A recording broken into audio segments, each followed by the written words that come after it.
जन्म शताब्दी पुस्तक माला 73 डे 9 देव संस्कृति त्याग और बलिदान की। परम पूज्य गुरुदेव वंदे माँ का ध्यान, उनकी दिव्य दैवीय ऊर्जा हमारे अंतःकरण में और हमारा पूरा कंप्लीट ट्रांसफॉर्मेशन और गुरुदेव श्री राम के चरित्र से हमें समझा रहे हैं। इसकी पहली बुक में भी जो प्रवचन था उसमें भी भगवान श्री राम को आधार लिया गया था, रामायण को आधार लिया गया था और उसके आधार पर हमको समझाया गया था कि जीवन कैसा होना चाहिए। और अभी भी वही एक एनर्जी है कि भगवान श्री राम के आधार पर गुरुदेव हमें समझा रहे हैं कि देवीय संस्कृति की जो डिमांड है, वो देवीय संस्कृति क्या मांगती है। वो कहती है अपने भीतर के देवता का जागरण कर लो और त्याग और बलिदान। जितने भी हमारे देश में या किसी भी पूरे पूरे विश्व में देख लीजिए, पूरे विश्व ब्रह्मांड में जो भी लोग ऐसे हुए हैं जो समाज सुधारक हुए हैं या जिनके एग्जाम्पल्स को हम फॉलो करते हैं, उन्होंने त्याग किया और बलिदान किया। ये दो मैंडेटरी चीजें हैं और ये त्याग और बलिदान की एनर्जी मिसिंग हो गई है। घरों से मिस हुई तो घरों में लड़ाई झगड़े शुरू हुए, गांव में मिस हुई तो गांव में आपस में लड़ाई झगड़े मिस हो गए, धर्म में मिस हुई तो संप्रदाय के नाम पर हम लोग लड़ाई झगड़ा करने लगे। जहां पर भी त्याग और बलिदान मिसिंग हुआ, वहां पर स्थान किसने घेर लिया? क्रोध ने, अहमता ने, लड़ाई ने, झगड़े ने। तो शांति खत्म हो गई और गुरुदेव हमें उस परम शांति की तरफ ले जा रहे हैं जहां पर सब त्याग करने को तैयार है। और इसी क्रम में गुरुदेव लक्ष्मण जी का एग्जाम्पल बता रहे थे। इसी क्रम में गुरुदेव ने राम सीता जी का, कौशल्या माँ का एग्जाम्पल बताया और सुमित्रा जी का एग्जाम्पल समझाया, लक्ष्मण जी की जो वाइफ है, कि ऐसी देखिए आप कि उन्होंने कहा कि नहीं तुम जाओ। क्यों? क्योंकि ये राज्य धर्म के लिए, युग धर्म के लिए है और युग धर्म में भूमिका निभानी है तो जाओ। अब गुरुदेव कह रहे हैं कि इससे क्या हो गया बेटे? ये क्या हुआ? सभ्यता की शुरुआत हो गई। कौन सी सभ्यता? दिव्य सभ्यता, दैवीय सभ्यता। और ऐसी सभ्यता जिसने एकजुट होकर सारे असुरों को, सारे राक्षसों को परास्त कर दिया। तो क्या रामचंद्र जी ने रावण को मार डाला था? बेटे, रावण को मारने भर से कोई परास्त नहीं हो सकता था। नए आदमी फिर से पैदा हो जाते। युद्धों के नतीजे हमने देख लिए। युद्ध का कोई नतीजा नहीं होता। पहले वर्ल्ड वॉर जब पैदा हुआ था तो उसके पेट से उसी दिन दूसरे महायुद्ध का बीजारोपण हो गया था। उसी दिन उसके पेट से दूसरे महायुद्ध का बीजारोपण हुआ। क्यों? बदले की भावना के कारण। उसमें से दूसरा वाला जो राक्षस निकला वह पहले से भी ज्यादा भयंकर था। और जब सेकेंड वर्ल्ड वॉर हुआ तो उससे भी बहुत बड़ा, उसने और बहुत बड़ा विनाश किया। और लोगों ने क्या कहा कि जो भी बुरे आदमी है, दुश्मन है, उन सबको हम मार डालेंगे और सबकी हत्या कर देंगे। हम तोप चलाएंगे, बम चलाएंगे, सफाया कर देंगे। मित्रों, हम जब देखते हैं कि सेकेंड वर्ल्ड वॉर अभी खत्म नहीं हुआ और थर्ड वर्ल्ड वॉर के लिए सर्वनाशी वातावरण तैयार हो गया। थर्ड वर्ल्ड वॉर अभी कैसी थर्ड वर्ल्ड वॉर है? अभी अपनी माँ के पेट में बैठा हुआ है लेकिन बाहर नहीं आया है। लेकिन जब वह थर्ड वर्ल्ड वॉर अपनी माँ के पेट से बाहर निकलेगा तो सफाया कर देगा। किसका सफाया कर देगा? सरस्वती फिर दुनिया में नहीं रहेगी। मनुष्य जाति का अस्तित्व दुनिया में नहीं रहेगा। अकल दुनिया में नहीं रहेगी, जिसके बल पर अभी मनुष्य मरने मारने और लड़ने लड़ाने पर उतारू हो गया। ये सभ्यता फिर जिंदा नहीं रह सकती, क्योंकि तीसरा वाला बच्चा जो पेट में बैठा हुआ है वह सबको पेट से ही मारने की क्षमता रख रहा है। देखो गुरुदेव यहाँ पर युद्ध की, वर्ल्ड वॉर की नींव बता रहे हैं। वर्ल्ड वॉर बहुत ऊंची चीज हो गई ना, पहले नीचे देख लेते हैं हम लोग। वर्ल्ड वॉर का मतलब क्या है? लड़ाई झगड़ा, और लड़ाई झगड़ा क्यों होता है? तूने मेरा ये काम नहीं किया, मैंने तेरा ये काम नहीं किया। गुस्से की एनर्जी। जब कोई मेरे मन के विपरीत नहीं चलता तो वो मेरे मन से उतरता है। तो पहले पहले इंसान केवल मन से उतरता है, लेकिन उसके बाद विचारना और भावनाओं से उतरता है और फिर हमें हिंसात्मक बना देता है। जिसके साथ आप जितना ज्यादा क्लोज फील करते हैं उसके साथ आप उतना ज्यादा हिंसात्मक हो जाते हैं। गुस्से की एनर्जी क्या है? और कुछ भी नहीं है।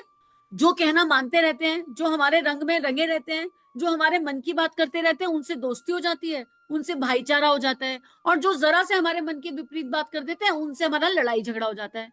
तो पहले ये लड़ाई झगड़ा घर में है और उसके बाद घर में कहा है, फिर गाँव में हो जाता है, पंचायतें आके बैठ जाती हैं, फिर शहरों में हो जाता है और उसके बाद धर्म में, संप्रदाय में चला जाता है, कम्युनिटी में चला जाता है। फिर ये विश्व को, देश को पूरे को लपेट लेता है अपने अंदर। पर इससे हासिल क्या हो रहा है? क्या हम इस, जब तक हम जड़ पर काम नहीं करेंगे, आप एक पेड़ को काटिए, पेड़ तो देने का नाम है, प्रकृति है, लेकिन वो फिर से बार बार उगता रहेगा, बार बार उगता रहेगा। तो गुरुदेव कह रहे हैं कि तुम राक्षसों को कितना भी वध कर दो, कोई कोई बार बार करो, बार बार करो, फिर नए राक्षस पैदा हो जाएंगे। क्योंकि जो बीज रूप भावनाएं हैं, विकृत भावनाएं, उन पर कोई काम नहीं करना। और उसके लिए क्या करना पड़ेगा? अब भाई भावनाओं पर वार करना है। देह को तो गोली मारी जा सकती है, देह पर तो तलवार चलाई जा सकती है, बम गिराया जा सकता है, देश पर भी बम गिराया जा सकता है। पर मुझे तुम्हारे भीतर की दुष्भावना को मारना हो तो मैं क्या एकदम से मैजिकली रूप से क्या करूं, मैजिकल रूप से ट्रांसपेरेंट हो जाऊं, एक छोटी सी ज्योति पुंज बन के तुम्हारे अंदर घुस जाऊं, या मेरे पास कोई ऐसी मैजिकल रिवॉल्वर होनी चाहिए कि मैंने तुम्हारी तरफ देखा और तुम्हारी देह भरे ना, और मैं कहूं भावनाओं को, सत्यानाशी भावनाओं का खत्म, सफाया कर दो। मैजिक है क्या ऐसा?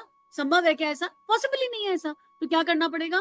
सबसे पहले हर इंसान को इस विश्व में, किसी भी देश में हो, किसी भी धर्म में हो, किसी भी राष्ट्र में हो, कहीं पर भी हो, इस ब्रह्मांड में कहीं पर भी हो, अगर मानव जन्म मिला है तो सबसे पहले अपने भीतर देखना होगा कि हमारे अंदर कितनी आसुरी भावना है, क्योंकि हमारे भीतर की आसुरी प्रवृत्ति को कोई और नहीं मार सकता, हमको खुद ही उसको मारना पड़ेगा। और उसको, उसका दमन करने के लिए क्या करना पड़ेगा? उसको स्वीकार करना पड़ेगा। विकार को जो स्वीकार करता है भगवान उससे प्यार करता है। विकार को जो स्वीकार करता है भगवान उससे प्यार करता है। फिर भगवान उसे शक्ति देता है, बल देता है, साहस देता है, और विकार से पार लगा देता है, विकार की ऊर्जा से बाहर ले आता है, और क्या करता है? नव प्राण का संचार कर देता है। अब उसके लिए, अब विकार से प्यार करने के लिए भी तो शक्ति चाहिए, उसके लिए भी भगवान का नाम जब कलयुग में इतना मैंडेटरी है। कोई संत हो, कोई ऋषि हो, कोई ज्ञानी हो, कोई महात्मा हो, जितने पुराने ऋषि रहे जिन्होंने भविष्य लिखा, उन्होंने भी लिख दिया कि कली काल में नाम जप नसैनी है। नाम जप करते रहो। क्यों करते रहो? क्योंकि चारों तरफ इतने दुर्विचार हैं, इतनी दुर्भावनाएं हैं कि वो देर सवेर हमें इम्पैक्ट कर लेती हैं। एक सत्य है ये।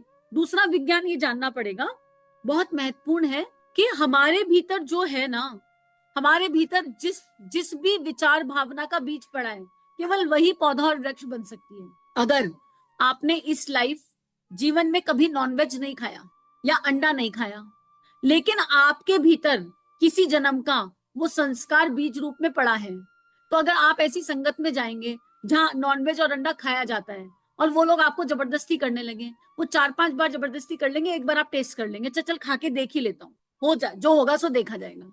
और फिर वो ये नहीं पता कि सामने वाले ने किस इंटेंसिटी से खिलाया आपको, या उसकी भावना क्या थी, लेकिन संस्कार और बीज आपके अंदर था, उसके चलते आपने खा लिया। अब आप कहें हम क्यों माने? अगर आपने किसी का खून नहीं किया इस जन्म, और आपके अंदर खून करने का संस्कार नहीं है, तो आप किसी के 100 बार भी कहने पे किसी का खून नहीं कर सकते। क्यों नहीं कर पा रहे? नहीं, खून नहीं करेंगे, नहीं हो सकता हमसे। लेकिन अगर आपके अंदर संस्कार है, तो आपके अंदर वो भावना आ जाएगी, हम मार ही देते हैं यार, ये तो जीवन मुश्किल कर रखा है इन्होंने। तो ये स्वीकार करना पड़ेगा सबसे पहले कि आज हमारे भीतर से जो जन्म रहा है वो कहीं बाहर से नहीं आया। आपके अंदर अगर सद्भावना है, करुणा है, प्रेम है, मैत्री है, तो वो भी आपके भीतर से जन्म रहा है। शांति की भावना है, सबके लिए प्रार्थना है, सबके लिए मंगल भावना है, और ये आत्मा के मूल गुण हैं, ये सभी के अंदर हैं।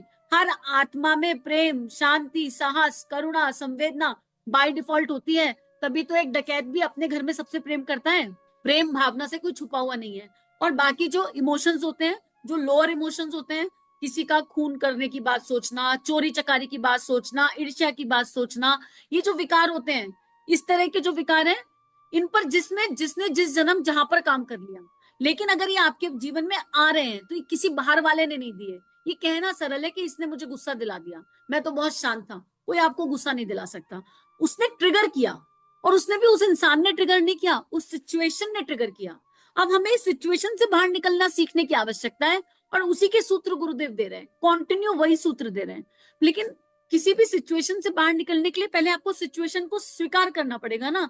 अगर मुझे नदी पार जाना है तो, और कोई साधन नहीं है, तो मुझे स्विमिंग सीखना ही पड़ेगा। खड़े खड़े नदी पार नहीं हो सकती। हमें नदी पार करनी है, हमें नदी पार करनी है, बोल बोल के नदी पार नहीं हो सकती। हमें जल तत्व से प्रेम करना पड़ेगा, अपने अंदर कॉन्फिडेंस लाना पड़ेगा, या फिर अपनी बुद्धि विवेक से नाव को बनाना पड़ेगा। कोई तो रास्ता निकालना पड़ेगा कि नदी के पार चले जाएं।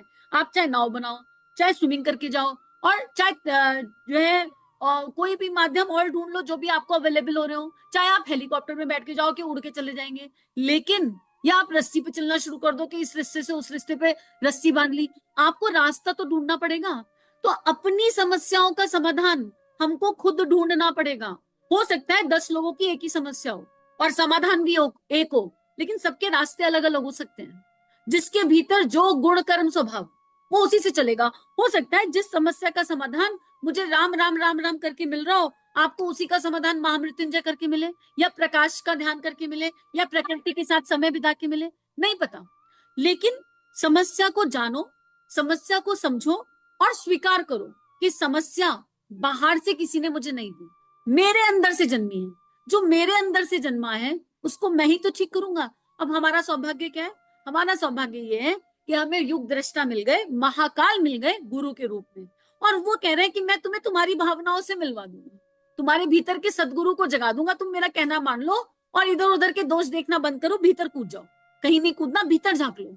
और जब हम भीतर झांक लेंगे तो हमारे अंदर से क्या खत्म हो जाएगा? हम शांत रहने लगेंगे, गुस्सा आएगा ही नहीं। आपको सोचना पड़ेगा लास्ट गुस्सा कब आया था, लास्ट बच्चों पर कब हाथ उठाया था, लास्ट चिड़चिड़ कब हुई थी। ईर्ष्या आएगी ही नहीं, और आएगी तो पल भर में, ऐसे माइक्रो सेकंड में आपको समझ में आएगा, अरे ये भाव कहाँ से आ रहा है, अच्छा ये यहाँ से आ रहा है, इसके पीछे की इंटेंशन क्या है, अच्छा ये इंटेंशन ये है, ओ तो इसका तो समाधान ये रहा। आशा अपेक्षाएं खत्म हो जाएंगी।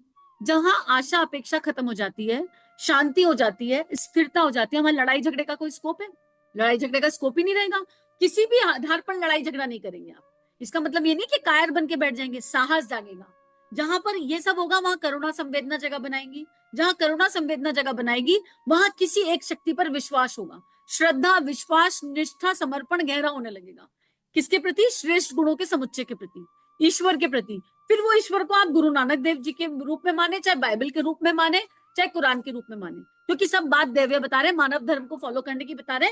हम अगर उसे सही से नहीं पढ़ पा रहे तो ये हमारी भूल है। बात सारे ऋषि संत एक ही कहते हैं, जिसने इसको समझ लिया, इसको पकड़ लिया, उसका हृदय संत हृदय हो जाएगा और जीवन ऋषि जीवन हो जाएगा। उसको वो कंट्रीब्यूट कर जाएगा भारत को, विश्व को, अखंड तिरंगे को कैसे कंट्रीब्यूट कर जाएगा अखंड भारत को? जैसे विवेकानंद जी ने कर दिया, जैसे ग्वाल बालों ने कर दिया, जैसे रीच वानरों ने कर दिया, जैसे महर्षि अरविंद ने कर दिया, ऐसे कंट्रीब्यूट कर जाएगा। तो वर्ल्ड वॉर की आवश्यकता ही नहीं पड़ेगी अगर हर इंडिविजुअल जाग जाए और अपने भीतर के असुर का दमन कर ले, अपने भीतर के देवता को जगाना ले, जगाने की यात्रा शुरू कर दे मात्र, केवल अभ्यास प्रयास, तो भी कोई वर्ल्ड वॉर आ नहीं सकती। बहुत बड़ी वर्ल्ड वॉर करने के लिए बहुत सारे लोग चाहिए होंगे, बहुत सारी शक्तियां चाहिए होंगी। कलयुगी लोग आत्माएं तो जाके मिलेंगी, पर हम तो सब सतयुगी आत्मा हो गए ना। एक सतयुगी आत्मा 1 करोड़ का ट्रांसफॉर्मेशन कर सकती है मिनिमम, एक, अगर पूर्णता जाग जाए। गुरु का हाथ सिर पर है, इसलिए नहीं कि उसमें कोई शक्ति है। जो सतयुगी आत्मा है उसको पता है कि मेरे सिर पर महाकाल का हाथ है, मेरे सिर पर ईश्वर का हाथ है, राधा का हाथ है, कृष्ण का हाथ है, राम का हाथ है, हमारे धर्म ग्रंथों का हाथ है, वेदों का हाथ है, पुराणों का हाथ है। उनको समझ में आता है। तो वो अकर्ता भाव से, बह से मुक्त होकर अपनी बात रखेंगे। परम पूज्य गुरुदेव उसी तरफ ले जा रहे हैं। और क्या कहना चाह रहे हैं? हमको ये समझाना चाह रहे हैं कि अब ये हमें बात हम तक पहुंच गई। अगर ये बात हम तक पहुंच गई तो हमारी नैतिक जिम्मेदारी हो जाती है भविष्य के बारे में सोचने की, नैतिक जिम्मेदारी हो जाती है आज अपने आप को कंट्रीब्यूट करने की, ताकि थर्ड वर्ल्ड वॉर रोकने में हमारा सहयोग हो सके। युग निर्माण ऐसे कैसे होगा? और विध्वंस से निर्माण नहीं होगा। विध्वंस तो ऑलरेडी हो चुका। अगर आप सोचते हैं कि विध्वंस के बाद नव निर्माण होगा, तो विध्वंस इमारतों का, ईंटों का नहीं होना है कि बड़ी बड़ी बिल्डिंग खड़ी है उनका विध्वंस होना हो, नहीं, मानवता का विध्वंस हो तो गया। और कितना विध्वंस चाहिए हमें? एक ही घर में बाप बेटी का रेप कर देता है, विध्वंस नहीं है क्या? माँ बेटे को काट के खा जाती है, आप देख लीजिए न्यूज़, विध्वंस नहीं है क्या? इसे और कितना विध्वंस चाहिए हमें? ऑलरेडी हो रहा है। अब तो नव सृजन की तैयारी करनी है। अब तो नए युग की स्थापना करने के लिए कंट्रीब्यूशन करना है। और वो कंट्रीब्यूशन मित्रों मात्र इतना ही है कि अपने भीतर झांकना है, अपने आप को स्वीकार करना है, हम जैसे भी हैं परफेक्ट हैं, और हम और खूबसूरत बनेंगे। बाहर से नहीं, लीपा पोती करके नहीं, वो कर लो, उसमें कोई बुराई नहीं है, जिसको जैसे रहना अच्छा लगता हो। पर बर्तन को बाहर से मांजते रहेंगे तो क्या बात बनेगी? देह रूपी बर्तन को अंदर से घिसना पड़ेगा। और इसकी पूर्ण जानकारी और इसको पूर्णता कैसे करना है ये जानना चाहते हैं तो मैं क्या हूं को पढ़ लीजिए, रट लीजिए। स्वाध्याय के और अध्ययन के क्रम में नहीं, एक्सपेरिमेंट के क्रम में, उसमें जो लिखा है उसको एक्सपेरिमेंट कर लीजिए। मैं क्या हूं को आप, मैं क्या हूं का आपको ऑडियो मिल जाएंगे चैनल पर, वो समझ में आने लगे तो आत्मा और परमात्मा का मिलन संजोग, इसको उठा लीजिए। ये दोनों किताबें मिला जुलाकर आपको प्रेम की दिव्य ऊर्जा तक ले जाएंगी। और उसके बाद सुनिए प्रेम योग, कौन तीनों किताबें मिल जाए अगर तो जीवन बन जाएगा। और जिसकी ये तीनों मिल गई उसको बस आराधना करनी है। और आराधना के लिए कॉन्फिडेंस की कमी पड़ रही हो तो उठा लो आत्मविश्वास कैसे जगाएं, चारों का पैकेज है। आपने अगर कोई 10-15 वीडियो सुन लिए तो जीवन ना बदले, ऐसा हो नहीं सकता। महाकाल की लेखनी है, युग दृष्टा की लेखनी है, हमारे को परिवर्तित करने, हमारे जीवन में प्रवेश करिए। तो आज इसी भाव के साथ इस स्वाध्याय को गुरु चरणों में अर्पित समर्पित करते हैं और अपने भीतर की यात्रा करते हैं। और भीतर के देवत्व को जगाने के लिए रास्ते ढूंढते हैं। सबको अपने अपने रास्ते खोजने हैं। आप देखिए कि आपके लिए कौन सा रास्ता बना है, और जो रास्ता आप कॉपी पेस्ट मत करना, आपके अंतस से जो निकलेगा उस रास्ते पर चलेंगे तो लंबे समय तक चल पाएंगे। और बाकी अगर कॉपी पेस्ट करके चलेंगे तो लंबे समय तक नहीं चल पाएंगे, बीच में कहीं ना कहीं अटकने की संभावना होती है। तो चलिए अपने भीतर उतरे, और इसी के साथ सभी अपना ध्यान रखिए, अपनी भावनाओं का ध्यान रखिए, अपनी विचारणाओं का ध्यान रखिए, और इन भावनाओं को विश्वव्यापी बनाने के लिए आप सभी को बहुत बहुत आभार। इदम श्री सद्गुरुवे नमः।